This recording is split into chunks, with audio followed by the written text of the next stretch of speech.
If terrorists comes and attack, let's just say Mukunda village, and the government sends military people to seize back the territory called Mukunda village from the terrorists. If those military people go and they take over, let's say the government send a B, and the B goes there and takes back the Mukunda village. So the military that were sent to take over Mukunda village are in the spirit, they are called principalities. After the government has taken Mukunda village, the government is going to place a ruler.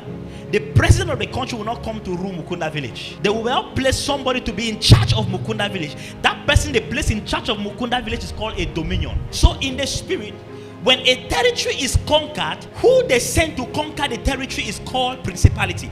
But who they send to administer rulership is called a dominion. So when God was creating earth, he was creating earth and conquered earth for the sake of placing man as the dominion over the earth realm. Over the months, we are going to attempt to look at what God created and the universe, because sometimes when you use the earth to look at the size of who God is and what God has created, you'll be making a mistake, because the earth is too small as compared to what God has created.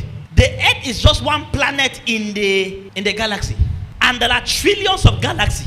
We'll look at that some other time, but I want you to understand something. So the earth is just one of it, and God sent man to administer rulership. And I also want you to make you understand that before God sent man to administer rulership, there were beings on the earth. There were beings on the earth, and the earth was destroyed. So the creation God was doing was not the first creation. Remember, Genesis chapter 1 from verse 1. In the beginning, God created the heavens and the earth. And then verse 2, the earth was without form and void.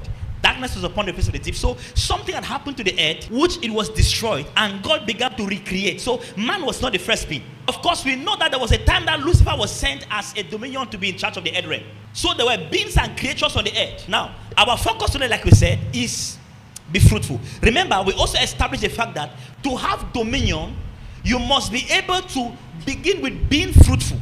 And when you get fruitful, you multiply. And after I've multiplied, you begin to take control. And then you begin to build systems, and then you take control. And that is where dominion comes.